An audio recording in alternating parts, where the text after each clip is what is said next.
Kevin Fry. Hi, Kevin Fry. Okay. Hey, Kevin. So, hi, Kevin. All right. So, you guys ready? Yes. Ready. Okay. Well, first and foremost, I want to thank you guys for joining, and I want to thank everybody else for clicking that link and tuning in and maybe watching this after the fact because I come from a gigantic family, and when somebody's going through hell, you let them vent it out, and then you walk with them through all of it, and you carry them through. And Megan and a ton of other people in AutoFam helped me through a very similar situation. I mean, it was a little funnier to pass around because I got replaced by a gorilla, but it landed me my dream job, and I'm hoping that's what we can do for you, Bobbie. So with that being said, I also want to give a shout out to Bill Flavor because he used to do these with me when I was a customer of Dealer Knows, and I grew so much from it, and I did it with other dealers along the way. So shout out, thank you guys for letting me use dealer therapy. So just some housekeeping, you guys that are watching, there's a little Q&A button.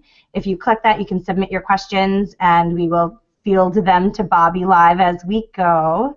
And then also, hashtag partner with Bobbie is the official hashtag if you want to follow along. If you have questions, comments, concerns, if somebody's audio isn't working, let us know. And you can also, there's an applause button if you want to show her some love. Yeah.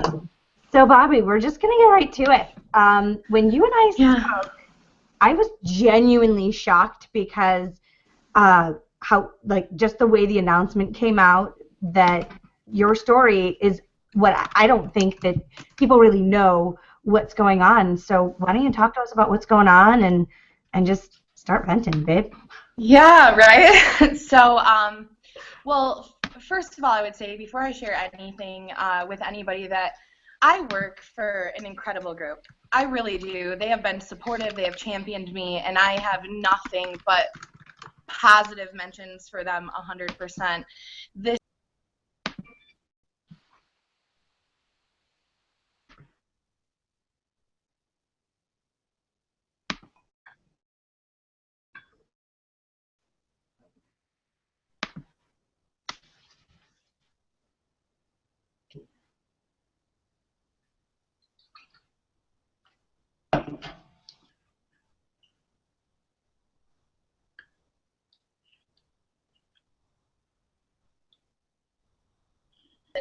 I did not want that to be the message to the industry, the question of what's happening, why is this going on.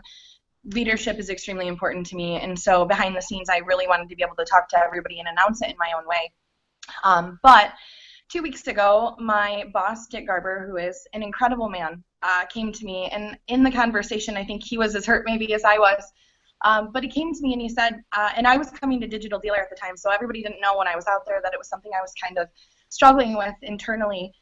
But he came to me and he said, we're gonna go to our leadership meetings and we're gonna put your job in the air and we're gonna say, you know, is this a position that we want to continue to have in the company, or are you of a better asset to us in another position? And that wasn't because there was a failure there, because we weren't performing, because certainly we've cut out $1 million in advertising and we've sustained for 17 months and grew between 17 and 27% per store. So BDPs have tripled in canceling that. During that time, we got 40 under 40 awards, best dealership to work for.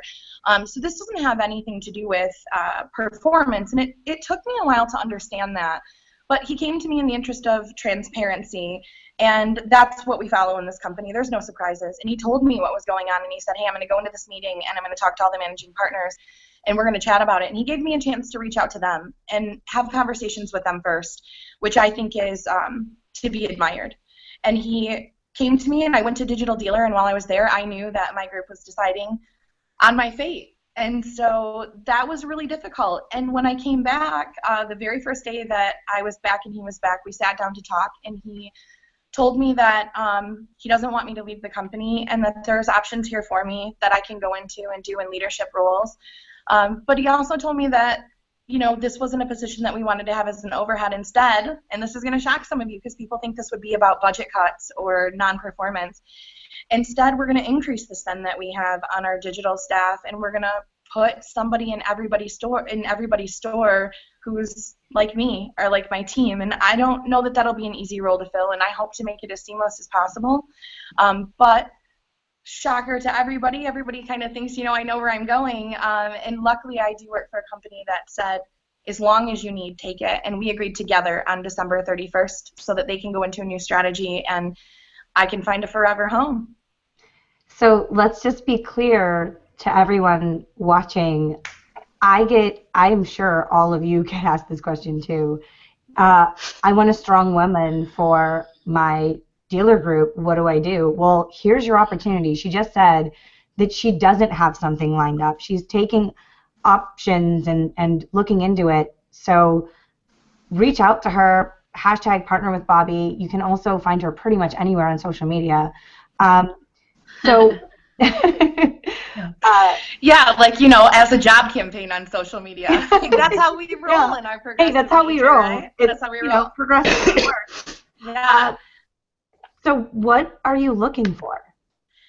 So, I really put a lot of thought into this over the last week. I have an offer on the table that was made to me and really gave me an opportunity to think about what do I want to do next in my career. A lot of people don't know that, I'm known pretty well in the industry for BDC and speaking and leadership.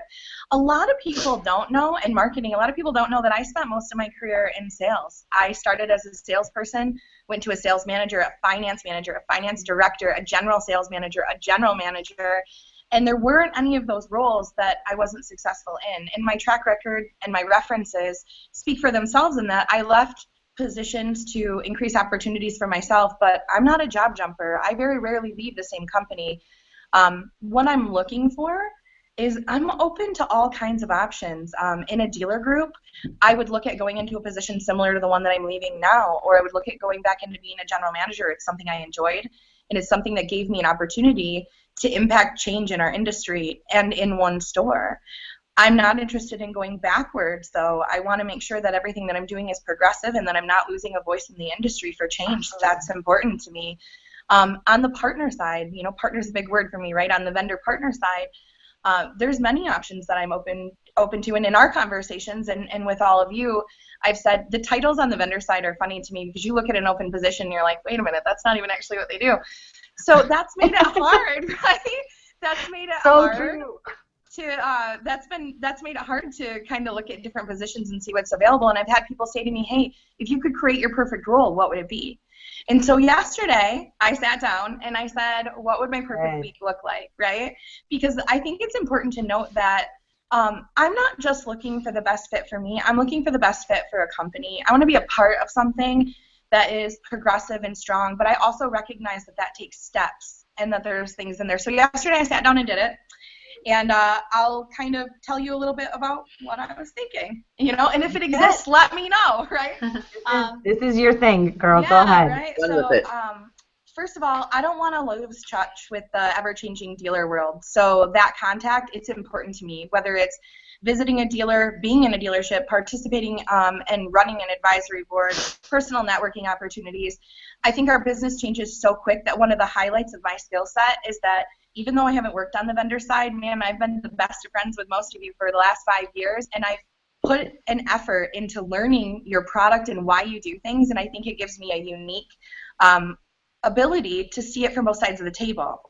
The other part is I believe in continued education of knowing the competitors' products, of how that makes us stronger, whether that's through a dealership or a vendor partner. I believe it holds true, or we lose touch with the abilities that we have, and that can be accomplished in so many ways. Product development. If you know me, you know that I'm on probably 20 boards a year for product development, and only like 1 or 2 give you fancy trips. So the rest of them, those are legit. I want to be a part of the development of products going forward and what that means for the experience of the consumer. Many times as dealers, we turn down what appears to be a perfect product for internal reasons that aren't shared, and I think that I can provide a unique perspective on that. Mm-hmm. Strategy. I'm huge on strategic conversations. I like to write regardless of the position. Having the opportunity to align that with a window of conversation into both worlds is inspiring me. And I love sales. People don't know that about me. I still will run the desk when somebody's out. I still will close deals. I still will be a part of what's happening in the store, and I'll champion the people that are doing it, whether that's for business to business or that's dealership to sales. That's a huge deal for me, and I've always knocked those goals out of the park. So I have no doubt that that will continue. Leadership is huge. I like to build and cultivate teams and grow them. I believe that you grow people around you at every opportunity. We have a saying in this company, and it might sound kind of crazy now, but you're always preparing the person who works for you or with you to be able to take your job so you can move on to something else. And that's a strong part of the culture at Garber, and something that I'm going to continue to believe in, right? I'm not being replaced in my position, and the people that I've grown around me are going to go on to awesome things. My team is looking at options as well, and I'm so grateful that they took those learning moments to be able to do that. In short, right, I think that kind of covers everything that I'm interested in one way or another, and what I'm open to looking at too. You know, Bobbie, I wish I could just pay you to be my hashtag main chick. All day. I wish you could too. Well, for those of you who don't know, Jennifer and I actually used to live 2 hours apart, and she moved a mile to my house and commutes an hour and a half every day so that we can have strategy sessions every night.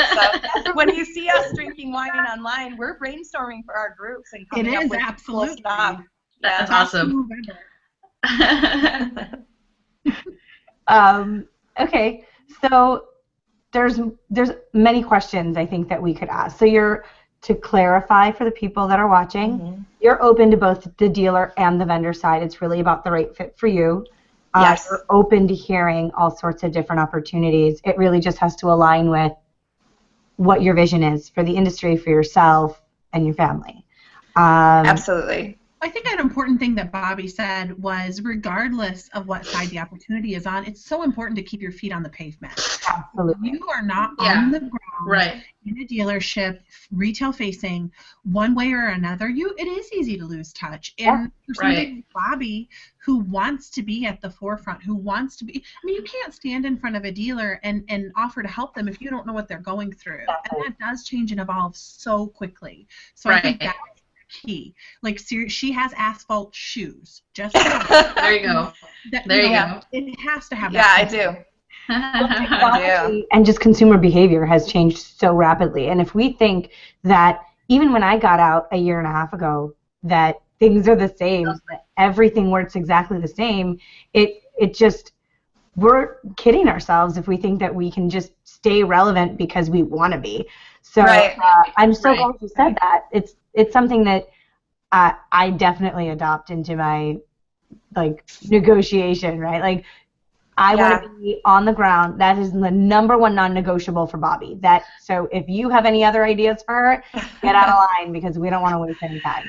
Yeah. So that's part of this too, right? This is we're going to talk about a lot today, and not just myself, because I think that this is a really great catapult for conversations in our industry for, people who say, what in the world? I can't believe that you would be making a change. You would be doing this. And the conversations that I've had around it included a lot of people in our business, both from the dealer principal side and the employee side, saying, I don't know how to show that this is important, or how to show that I've put all this work in, and I've grown this, and I've done this, and yet it looks so easy that it looks like it's not a lot of hard work. And I've heard that from the employees, and then from dealer principals. Honest to goodness, I've talked to 4 or 5 of them, and I fully respect them. And what they said to me was, I feel like once it's going smooth, it's going smooth. I'm like, well, there's a reason for that. So there's a part of that we need to understand in our business, and I hope that these conversations start a conversation about that, because that's the next level of what we need to get to. Yeah, a well-oiled machine needs oil on a regular basis. Yeah. So I do have questions, because you're absolutely right. There are people that, of the people on this call, how many of you weekly get calls from people about, I'm thinking about switching jobs, I don't know what I'm doing, I feel like I'm being pushed out of my, right? Like, every single one of us gets those calls. 2 today. Right? Yeah. Every single week, without a doubt, I get a call. So I think this is definitely bigger. Not everyone has a platform like Bobbie does. So I want to go around maybe and ask each of you, what advice do we have for people that feel like this is happening to them, that feel like they're in the same boat? Because there's 2 things. One, that's genuinely it's happening, and one, because we're conditioned to always be so afraid of our jobs, I think, in automotive because of the turnover and the pressures of the sale and all of that. What advice do we have to either one of those people? Well, have a strong network, obviously, because this is what happened to me, and here we are, right? No, I think it is important to build a network and a tribe, and I would say, too, there are so many people out there who are afraid to employ somebody who brands themselves, right? Right. And here's the thing. A lot of people have said to me, well, you have such a great branding. I never tried to brand myself. I went to those conferences because I believe in my education, and most of you don't know that I paid for most of those conferences. So when you're seeing me there and I'm working, much like a lot of other people, I'm investing in my own success too. It's important to grow, and I have a group full of incredible general managers and managing partners that are wicked smart and so good at what they do, but they don't know how to do what I do. So they can't teach me to do what I do and stay progressive, and so I have to go to these things. Right. And so people have said, why are you, you're so branded? I haven't even started my branding myself yet, but today that starts, and that's why we're kicking off this call. So if you thought I was branded before, well, and that's honestly what's shocking, because you and I spoke yesterday, and I was like, and you were like, I haven't even really started. And I'm like, no, but you have, just over the course of, I was like, I go on Twitter when you're at a conference just strictly to see what you're hashtagging, what you're talking about, what you and Jennifer are doing, what you that's specifically for that reason. And I think it's important, just it's really good to hear everything that everybody's saying, but it's definitely important, and I know that you have a cap on this as far as the best fit. I think part of that, just from speaking with you, is it's you need to have the right fit with someone that's gonna be okay with the fact that you're just a straight up boss, you brand yourself, you're progressive, that's the biggest thing. I don't see you fitting with a company, whether dealer or vendor partner, that isn't going to be okay with that progression. And there unfortunately are some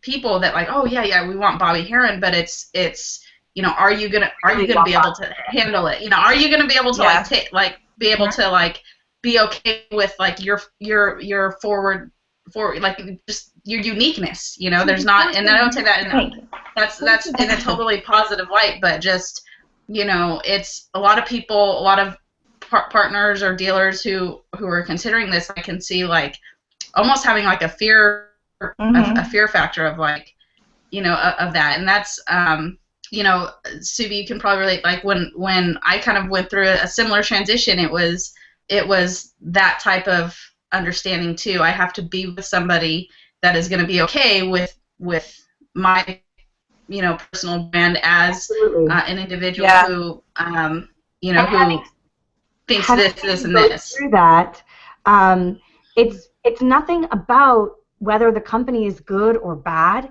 It's about finding the right fit together. Yeah. If that doesn't happen, neither of you are going to be effective at what you're trying to do. Right. And so you've got a great point there, Elise. It really has to be finding that right fit and really being honest with each other, because I feel like a lot of times when they see people like us that don't really, I don't think any of us really came into this saying, yeah, I want to brand in automotive. I think it naturally happens if you're engaged, right? It just it happens, and it's mind-blowing sometimes. Right. Yeah. But if you're trying to hire because you're getting a name and a face and a brand, then you're doing it wrong. But if you're trying to hire because you're getting a name and a face and a brand that can help affect your business, then you're doing it right. And I totally ridiculously respect Tyson and JD, and people have actually messaged me saying, is this really you? Why are you just touting it? You're humble bragging about your company and all that, but it really isn't. I love that the first day we spoke, when we were doing the interview process, it was, what do you want to do? What makes you passionate? What is it how are you going to fit into our business, and what can we do together? And that's a conversation that way more of these companies need to have, because the turnover isn't just a problem on the dealer side, it's the vendor side too. And I'm going to point to the vendors who get so excited about the dealers that are really interested and engaged in helping them on that side of the fence, that they encourage them to come over. They pay them a certain amount, and then they give up on them because they don't support what it is that they're trying to do. And you're not going to help that brand that you're bringing over if you're not going to support them. And there's far too many of our friends that have bounced around, or just. I think one piece of advice for anybody who finds themselves in this position, you're echoing, Jen, and start evaluating, is to be confident and stand your ground. I know I've had many, for instances, where I was challenged in my role, and it's not necessarily because the dealer doesn't believe in you. They don't understand it. But if you can stand there with confidence and say, I know that this is going to work and this is the reason why we need to do it, then do that. Have that confidence in yourself and your power to push it to the edge where you need to in your current role. Because Bobbie knows, I have called her many a times as that, okay, I'm going into this meeting, and if we can't get this, and this done, I'm going to need you to come pick me up because I drove my demo to work today. Oh, yeah. Walk off a let's go. Here's the thing that I would say. And I stood my ground and I convinced him, and I walked back out, head held high, making progress. Yeah. Absolutely. So the thing I would tell everybody about the branding thing, because I think it's hard for a business to look at it and say, where does that make sense for me, especially in the dealer world. So let me give you a quick synopsis of what my unintentional branding has done for my group and for myself. Okay, so last year, after canceling some products, not because they weren't the right products, but because we weren't ready for the processes, and there's no reason to implement something that you can blame later for a failure when it hasn't failed and it's people in the process. So that disclaimer being said, last year, I took the products that we had across our group and I turned them into group products. I started working with each one of my vendors on their dealer advisory boards, and I made trades. You know, things like, did I pay for play? No. But did I do things like, if this is a product I believe in enough to keep it in my group, let's build something cool with it together. And in exchange, this is my new rate. Doing that, building those things across the group, looking across our expenses without any changes, was almost $7,000 a month. That's no changes. That's just me saying, you know what? Yeah, I'll come and do this for an hour. When my group decided that they wanted to send everybody to Digital Dealer, and I mean everybody to Digital Dealer on our management team, I agreed to speak for an hour, for 1 hour. It saved us almost $10,000 on the admissions of the stuff, but more importantly than any of that are the relationships that I have built, genuinely built across our industry, because while it might look like, you know, we're playing and having a great time together all the time, and we're all about a work-life balance and work hard, play hard, at the same time, those brainstorming sessions, those creative, insane things you see my group doing, the progress that you're seeing, those I implemented and executed those, but those things came from all of you because I built a relationship. So when I have a problem with a product, I'm not calling support. I'm calling the PR person, the CEO, the VP on the line that his wife or her husband calls them on when they need milk at night. My stuff is done quick and effective, and I built relationships because it built those relationships within my company, and it progressed us. And it is the reason that Garber is 2 years into a 5-year strategy and light years ahead of our competition, even while we're all still trying to learn internally. That branding is important, not just for me. It's important for whomever it is that I'm working for and whoever it is that you're working for. Well, I just thought it was so funny. At one of the conferences we were just at, they were talking about texting, and it's like Bobbie was like the A+ student, like raising her hand, like, oh, well, this is what we do. Oh, and this is what, and the speaker was like, okay, well, yeah, you guys sound like you guys got together. Okay, everybody else, you know, like, but it's so true. Like because of that, you've progressed just so far, like in so many aspects. But I just thought of that just now. I was like, when you raise your hand, you're like, oh, well, this is what we do. Yeah, I feel we do the double opt-in. Feel pretty strong about texting laws for anybody who's talking about that, but. No, Elise, right. You know, I am involved when I'm at a conference, and you know what? That makes people love me or hate me, and that's okay because I'm there to improve the ROI of my group. I'm there to make us more money, bottom line. And I'm not just responsible for marketing. My hands are in everything all the time. And does that spread you thin? Somebody asked me yesterday, I think Nancy Simmons said, hey, Bobbie, what does Wonder Woman eat for breakfast? So this is a Spark vitamin drink, and this is what I eat for breakfast to turn myself into 16 people every day. So just to answer Nancy's question that I saw come through. So what, maybe we can start, Megan, with you this time. What do dealers need to do? I mean, I know that, Bobbie, you have a great relationship with your owners, and this is a very interesting situation because that's a gigantic group. They've got a lot of decision makers. Totally understood. Most of them are watching right now, by the way. Hello. Whoops. So what do dealers need to do to retain a Bobbie or a Jennifer or an Elise? Or a Megan, like what do we want to get them to pay attention to? Because most people in this kind of situation do not have this platform and are probably in a they're not walking away saying I love my group. Most announcements happen when it's done, when you've already made a decision. I mean, to retain them, I think as far as for them not having to look elsewhere, it's all about listening to them and giving them a platform to speak from and giving them input. Yeah, the GM and the DPs might be the final decision maker, but send them out to do the research. And then when they do the research on, say, bringing in a new website vendor, for example, listen to them with what they what they said, because more than likely they probably took this project under their wing and put all their heart and soul into it. And they did a ton of research. I might be speaking from experience. Yeah, right. Just basic. Make them feel valued. I've done that a couple times.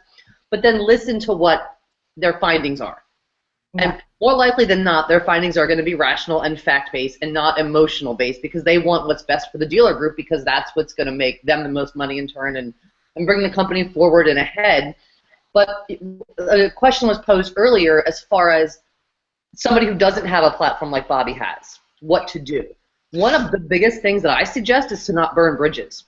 Absolutely. because I live in it's the capital of Pennsylvania. It's Harrisburg. It's not a tiny little town, but it's not a huge city either. And I know people at dealerships 20 miles away, some at 10 miles away, just because I've been in the industry for so long, and these people switch dealers all the time. Like a week doesn't go by that I find out about somebody that I used to work with 7 years ago moving to a different dealership 20 minutes away. You never know when you're going to need that contact. Yeah. And especially for someone that doesn't have Bobbie's platform. Call them up. Hey, we used to work together 5 years ago. I'm looking for a job. Do you need anyone? If you treated them well and you worked hard for them back in the day, there's no reason they're going to say no. Yeah. And that's a really good point because that's something I definitely want to address. Just because you get a little bit of celebrity in an automotive forum with other people that are like-minded doesn't make you unstoppable, doesn't mean you know everything, and doesn't mean the grass is greener on the other side. Oh, I would say, Subi, in response to that, like the 3 key things I follow in my life, right? 1, check your ego. None of us get better if we think we know everything. And if your ego is so strong that you can't say to somebody, hey, I get that, but I don't get that part of it. It doesn't matter how you're perceived in that moment. What matters is that you're growing. That's a big one. So check your ego. Be a student of the business. Learn all the time. Those forums are to teach you and grow and collaborate and challenge each other so that you can grow. And don't burn those bridges. And the third thing is, if you decide to leave a job, go out the way that you came in. Absolutely. Because I will leave Garber Automotive in this role with a sound strategy, with no burnt bridges, and with solid relationships. And part of that, the hardest part of that, is recognizing that there's a difference between business and personal. Those relationships are personal. This decision was business. And so when you look at those things, when you're in a company, you know, there's going to be places that are just the wrong fit for you. And that's why I'm taking 8 weeks to figure out where I'm going to be. And so if you have that opportunity, do it. Figure it out for the right way. I don't like to leave jobs. I know nobody does. But I'm also, you know, not going to be a person that says, oh, yeah, you know, this is a great opportunity. This is a whole lot of money. Well, money is great, but it's not great if the environment and the culture isn't where it's supposed to be. Oh, yeah. So that's got to be built. Absolutely. Yeah. And if you don't have a sounding board and you're having this problem, create one. Create some change. Raise your hand. I tell all of you all the time, sit at the table. Yeah. You're welcome to sit at mine. Yeah. Right. Well, it just comes down to the fact that this industry is far more connected too. It's not just on the dealer side where it's in your community. So somebody could go to a 20 group with your GM and then, you know, be able to say, hey, I'm about to hire this person, and even if you don't think they're connected, they could be, or even absolutely. Everybody knows everybody.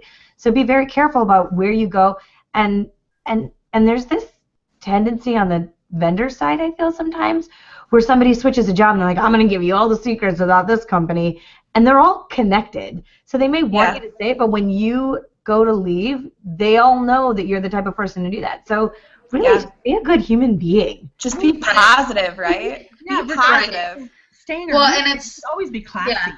Always. Right. Yeah, it's Give a question sitting over here then too, if you see him. Oh yeah. Who is? Yeah, we've had a couple of questions. Oh, so I don't see him. So I just did see, I can't see the questions because I'm on my mobile device because my 3 laptops weren't working this morning. But so I can't see your questions, but I did see a Twitter thing come through from Kevin Fry, and his question was, am I open to relocation? So let me tell you guys real quick. I moved to be brighter. Go back off. Let me tell you real quick. Jennifer.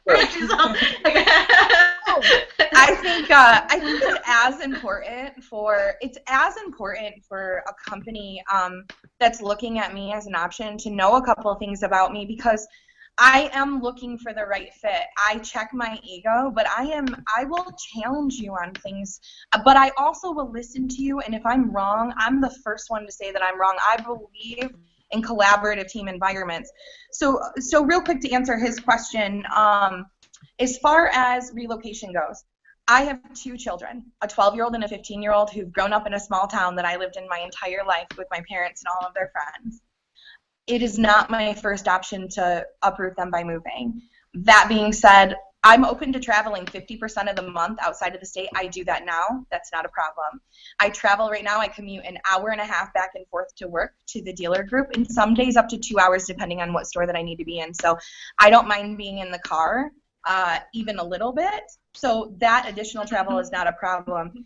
The thing that I would say to you is, am I open to relocation? It's the second priority for me. It's one of the things that, for the absolute right fit in a company, for both me and the company, and relocation assistance, I'm open to it. But certainly options that would allow me to work from where I live, or within a dealer group here, or within a dealership here, in a GM position even, I'll travel, and those will certainly take a preference, because a lot of people also don't know that 5 years ago I was a general manager. I took a business that was falling apart and built a new team, and we did very successful. And 5 years ago I started over in this position. I actually was going through some personal things, a divorce in my life, because of the time commitment that I was giving to my dealer group.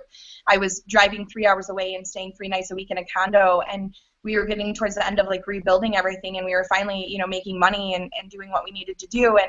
And as a result, my family was falling apart. So 5 years ago, I started all over in a call center, picking up the phone every day and calling people again, leaving a general manager position into a call center position. So when I say I'm willing to check my ego, I checked my ego and I started all over. And so for those of you that are listening that are struggling with things, don't be afraid to make a jump and a leap. 5 years later, I've been in this position for 3 years, and we're going into all the things that we've done and all that I've been able to grow and do. And that's not because I'm awesome. That's because I built a team of people who are smart and who are ambitious and driven and work hard, and I get out of their way.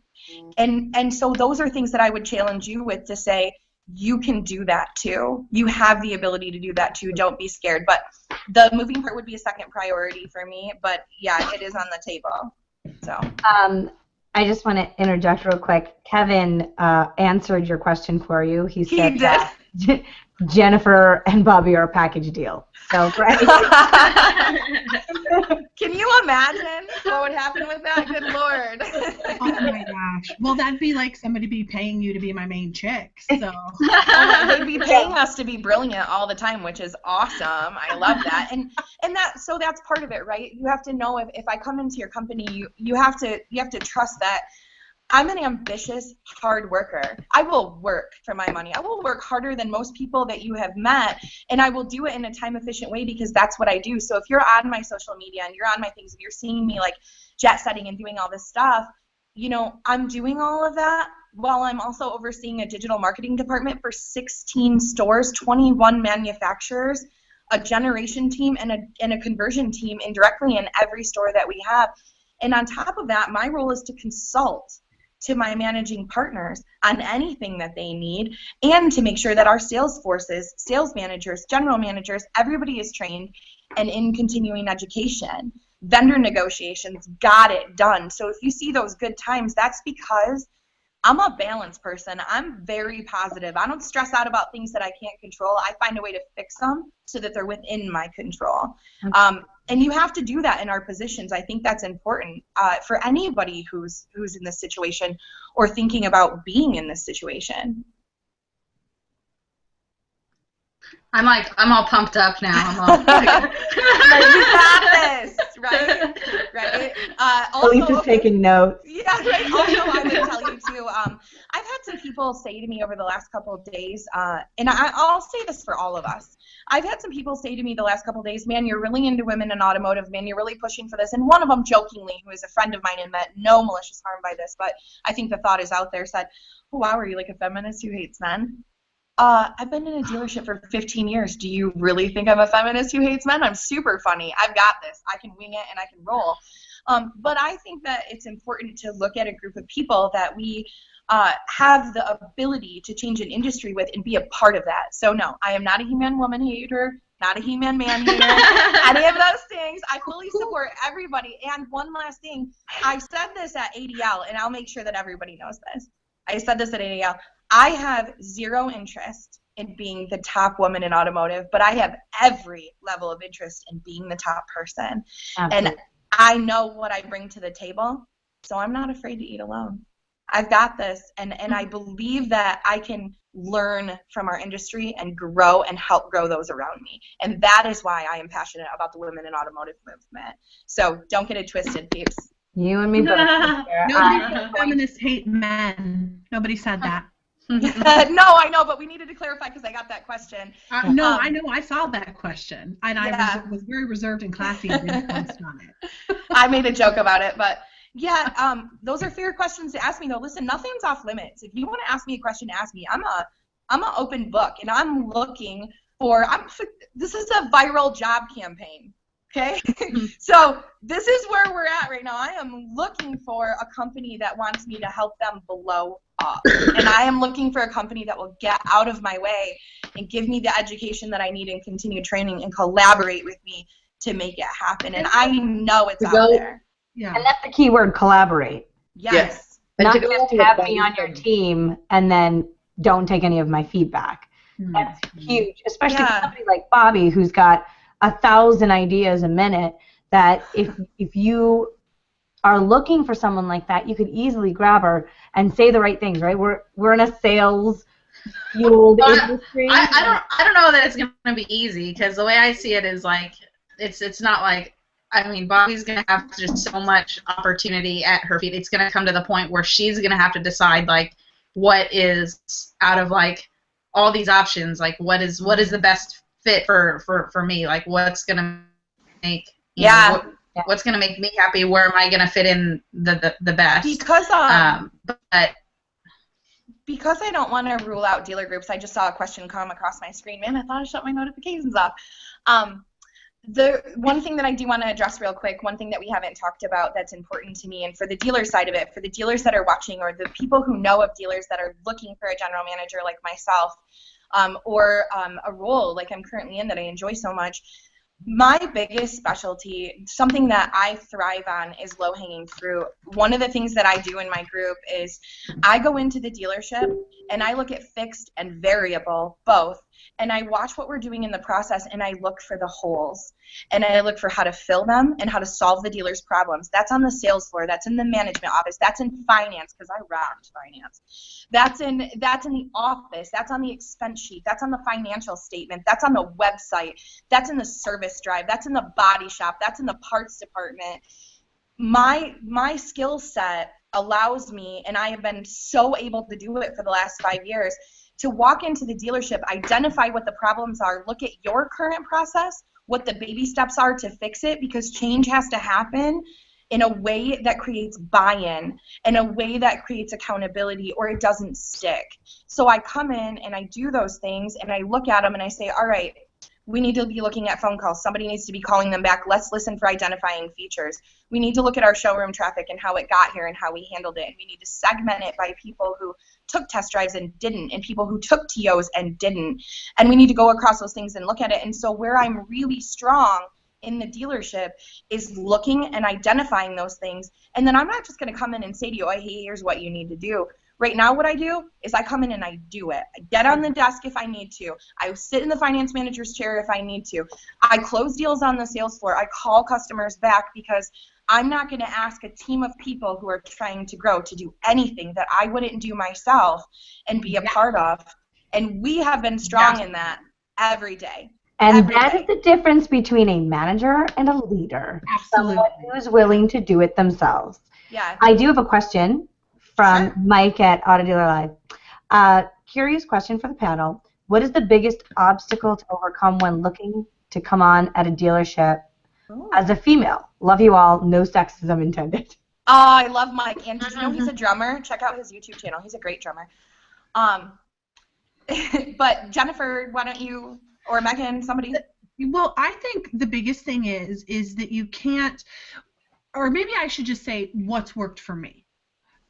Because there are a lot of men who've been in the business for a long time, and it's not necessarily that they don't want to be challenged by a woman. It's just that they don't want to be challenged. And ego, like we've said earlier, if you want to be successful, you have to check your ego.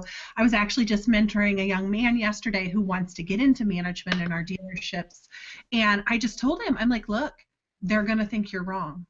But here's the thing. Keep smiling, keep positive, and what's worked for me, cat out of the bag, find a way to make them think it's their idea. That's what I do. Every time you guys make a bad choice and you're with me, just know, you felt like it was your idea. But Jennifer, you're right. I mean, that's that buy-in part, right? We can't come in with a firm hand and be a jerk to get things done. You have to create buy-in. Coming into a dealership is hard. Laura sent us a question on the side, and it says, what's more important, to get quality workout or to do what the dealer wants? Goes about exactly what Jennifer said. To get quality workout, but make the dealer convinced that it's his idea and that's what he wants. Yeah. So kind of roll the two in together and show him why it makes sense to do that. And he'll be all on board because they'll think it's his idea. Because a lot of people just present an idea and then they get turned down and they walk away. But, I mean, I remember I had very strong opinions about how to handle internet leads, and they just wanted to dole them out to the salespeople at the time. So I went in every single month proving my case as to why we need to do it this way and give them data. Test it yourself. In what Bobbie said earlier, invest in yourself and don't be afraid to take that shot.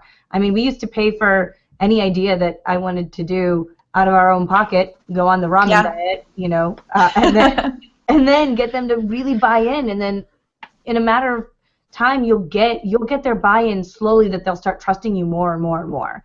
But I would say, I think I'm on a delay, so if I keep interrupting you, I'm so sorry. I got like a little couple-second delay because your lips are moving different than you're talking, so I'm not sure where it's at. But here's something I would tell you. If you're in marketing, if you're in digital, if you're in sales, whatever it is that you're in, we teach you to TO people to managers, not always because the manager will say something different, but because it's a second voice, right? So one thing that I found in my transition with Garber, and that I think may help some of you out, is I spent a lot of time educating myself and the people around me. You need to work for a company that's willing to educate from the top, because as much as we know, or as much as we're willing to learn and implement, they need a TO too. Somebody else has to be there to say, or they have to attend something to say, this SEO that they're doing, this SEM that they're doing, this campaign, whatever it is that you're doing, selling cars the new way, the new road to the sale, any of those things, they need a TO on to get bought in too. So that's something, if you're looking at going into a dealership, whether you're a man or a woman, whatever position you're coming in, everybody can be really supportive in the way they talk, but don't forget to ask them what education they're receiving currently, because running a store for 20 years is great, and you could close deals all day and you'd be very, very, very good at it, but we know that the ROI of our business changes in the next 5 years. We know that our workforce changes, and dealers around us are struggling to recruit and retain people of all different age levels, men and women. You know, I hate to use the word millennial, but it's a buzzword and everybody's talking about it. They're struggling with that, and the reason they're struggling with that is because for 20 years they've known how to control a deal and run a store. Now they have a whole new generation of people who have to be managed differently. And I would caution when I say that and say, I don't believe that you manage people as being a millennial or I wear a watch, baby boomer kind of thing. I don't think you manage people like that. I think you manage people based on their own personality. Get to know the people that you're working with. It doesn't matter if their job is to clean the bathroom or if it signs your paycheck. Everybody is of equal value, importance, and opportunity, and you can manage and lead through creating relationships and buy-in, and people will work harder for you if they know that you care. I promise your results will soar through the roof if they know that their work-life balance is important to you, and if you structure things around their personality level and how they respond to management styles.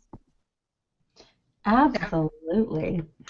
So we're going to wrap up soon. So I want to give a little shout out Kevin Fry, who I respect so much. Me too. Hey, I'm a man, a Navy man, and I'm going to just invite you to the Women in Automotive Conference because we're not about excluding anybody. We want everyone to be there. It's all about the concept of recruiting, retaining women, and absolutely, Kevin, we want you there because you are the example of what kind of leaders women like us want to work for and with. That being said, Bobbie, let's get back to you specifically. How can people get a hold of you? Yes. What are you looking for in a nutshell? What are your non-negotiables? Let's put that all out there right now. All right. Yeah, let's lay it out on the line, right? What? Okay, so first of all, to contact me, you can add me on Facebook. You can find me on Twitter. My handle is @SignOnTheLine, right? That's fun.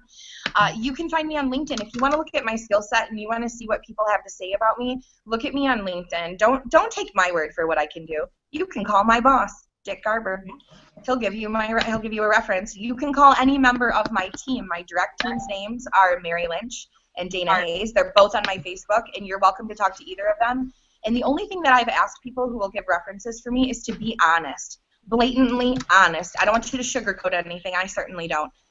No. And you can call me on my cell phone, but I suggest texting because it rolls crazy. But if you send me an email at bobbie.herron, BOBBIE.HERRON @hotmail.com, I will ship you over my contact information that way as well. As far as my non-negotiables go, I know that this is a little out of sorts. Like, people wouldn't normally say, oh, I have to make this, I have to do this on a thing, but I also don't want to waste your time. And so I need to make sure that we're all on the same page on that. So we talked about relocation, and that was part of it. Oh, where'd you go, babe? Well, I was getting ready to say something that my phone apparently didn't want me to say. We talked about relocation. I'm not a title person. I sit in a cubby with my team because it's important to me that I collaborate with them instead of an office. But I also do recognize that titles in the vendor world equal a level of empowerment that encourages change.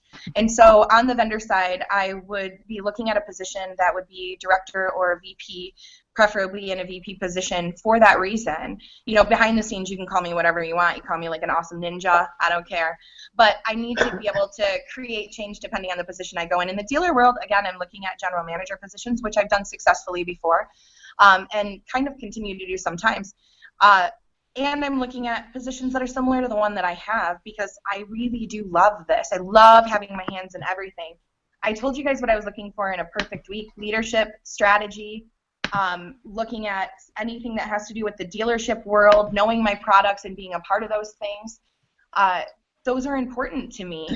As far as the compensation goes, that's something I'm willing to talk about individually with each person, but also know that I can't sleep at night for less than what I'm making now, and I'm willing to earn that, but I oversee 16 groups. So it's not a small number, but I'm worth it.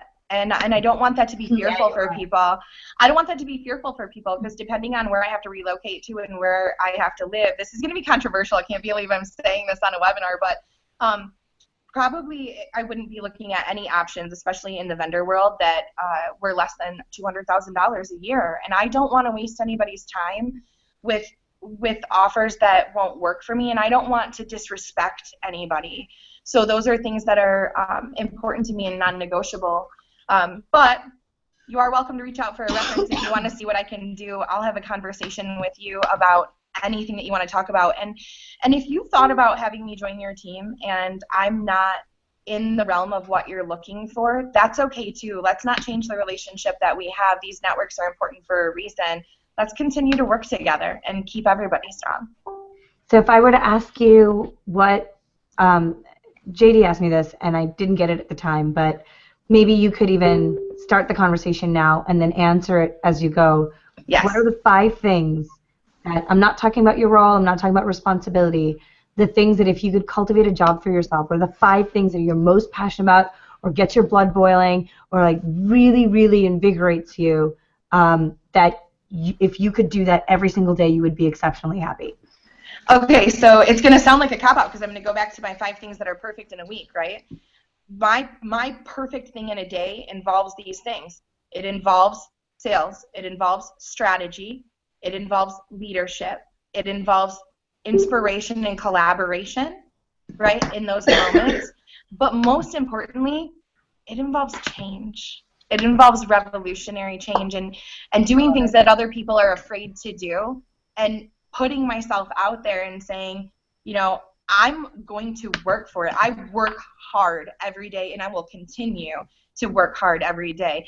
And I think, you know, going out the way you come in should speak volumes for the kind of person that I am and why I would be a great fit for your company. Well, I do want to conclude on this one note that we talked about because it's not just you going through it, but a lot of people at times feel this way, but I'm going to say it to you over and over and over again. Again, the fact that you're saying the right things about this being a business decision and all of that, it's all good to hear, but at the end of the day, I need you to know, and I think everybody will join me in this, you did not fail at a single damn thing. You worked your ass off, and you deserve all of the accolades that have come with it, and I'm certain that we are going to help you find the right role for you, but don't you ever, in this path, I think Elise, I think anybody can agree, it's hard to go through this transition, this journey to find the right thing. You've got great momentum, and I'm sure tons of people are going to reach out to you, and you're going to have it right in your hands of what to choose from, but don't ever allow yourself to think that you failed at all because it's easy to do that. You're an amazing individual, and yeah, so that Thank is you. Thank you. And I want to just shout out and say I appreciate every one of you who have called me and stepped up and Subi coming up with this whole campaign, and you know, those are the relationships that you build in the business, and I would challenge anybody who thinks that those aren't real because they're very, very real. I appreciate all that stuff, and everybody always tells me I say thanks too much, but I was hugged too much as a child. My parents like really loved me, so I'm super appreciative and humble when it comes to things like that. As much as you might hear that I'm a badass sometimes and I'm a hard negotiator and I'm serious, yes, I have expectations, but I am a genuine person too. And so I would tell you guys to follow the hashtag Partner with Bobbie, because I decided yesterday that I'm creating a whole campaign out of it, right? So, you know, you want to know if I'm progressive? I would say that being one of only 2 people I've ever seen do a viral job campaign kind of speaks volumes for itself. Yeah, I'm pretty sure no one's questioning whether or not you're progressive. Oh, somebody did. So What's their name? It's crazy, right? I'll tell you when we're offline. Okay. I don't know if that's a good idea. She might actually hunt them down. She might, yeah. All right, well, thank you guys. Thank you guys so much for joining and for helping. You just got a job offer on this thing. If you're looking for a Toronto-specific Ford Lincoln online marketing insights. Nice. There you go. But thank you guys so much for joining. Elise, Megan, thank you for joining. Jennifer, there probably isn't anything we could have done to keep you out of this. No. So. I wish she was here with me in my office and we could have just sat together because I just want to like hug her. Yeah, me too, except I don't get to see you, so I'm going to give you a virtual hug. Hey, if you're texting, hey to the audience, I'm getting a bunch of texts through. So I got a new phone last week, and all of my contacts were tied to my Outlook account, which is no longer on my phone with my contacts. So if you texted me, it's not that I forgot who you are, but don't make me ask because it'll feel so awkward. Just text it and say, hey, by the way, this is so-and-so, please. I'm so messing with you now. Yeah. Thank you guys again so very much. Bobbie, it's #partnerwithbobbie, @sign on the line. If you want her phone number, we'll all dole it out to you. But if you are a company that's always said, oh, I wish I had a female on my exec team, I'm calling you because this girl is not worth like leaving that out of the table. So yeah. 200K is too low, girl. That's what Jeff Collins did. Hey, you know what? It is. So here's the thing. I'll say this about that.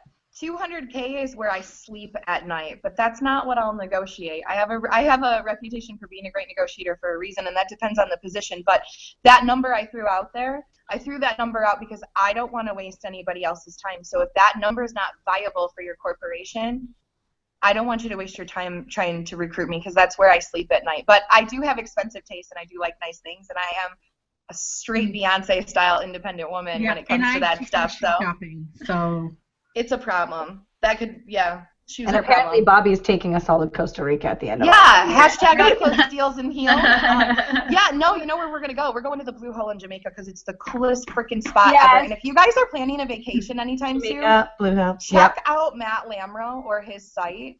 Absolutely. And look at it because that place is incredible and we should all go there. Let's have a celebration and a collaboration I of the like best that minds in the idea. industry. I keep watching videos. I'm not sure I'd actually jump in, but I'd definitely take a video of somebody else jumping in. No, you're coming. Yeah, no, Yeah. it's gonna. You know jumping what? Listen, don't worry. It'll feel like your idea when I'm done. Fair enough. Thank you guys all so Awesome. much. We are going to watch and help in any way that we can, and I'm sure we're gonna keep talking. Elise and I have started a support group for people that have gone vendor. So if you go vendor, you're gonna be in the support group. You're gonna do this all the time. I'm in. Hey, Subi, can we, since we've got an audience and this is recorded and I'm gonna blast this out everywhere, can we give a shout out to Brian Armstrong and Car Strong? That is exactly what I was gonna do next. Yeah. Yes. 2 things. They are starting on their journey, so if nothing else, send them some love. It's a very difficult journey. I'm sure it's going to be really hard for them and their kids. Send them love, messages, cards, anything, because those kids are probably going through hell just like Brian Tamara. Now, the other thing is we are a little bit short of their goal, and on top of it, GoFundMe takes 9%. So if we can raise $5,500, we're only, $10,000 or $12,000 short. Come on, guys. We're the automotive industry, and I know that we can do this. So please go check out their GoFundMe. We'll be tweeting out that stuff too. So this is the epitome of what AutoFam does, right? When we're down, it's in crisis that we come together. It's in crisis that we hold each other, and then we get to enjoy the benefits of all of us coming through the other side. So. Hey, Subi, real quick, one of the ideas that somebody gave me yesterday for Brian too. So if you don't want to donate even $1 to the campaign, miles, your air miles. If you're a road warrior like I am, air miles can be transferred, and they're going to need to fly back and forth a lot. So there are all different ways. That's a brilliant idea. Help them. Yeah. Brilliant. Well, this is what I do. Everybody's been asking. It's been popcorn in my bowl. It's 11:30 here in Pennsylvania. I needed a snack. I was hungry. Popcorn and Dr. Pepper. Set the record straight. No pecan jacks from Jerry. He's never sent me any. Hint, hint. Call it out, Jerry. Awesome. That's right. All right, guys. Thank you all. Good luck, Bobbie. I'm going to call you every day, but good luck. I know, right? Let's keep everybody updated on this journey. Let's chat next week. All right. All right. Thanks, Bye. ladies. Thanks, audience. Bye. Yeah. All right.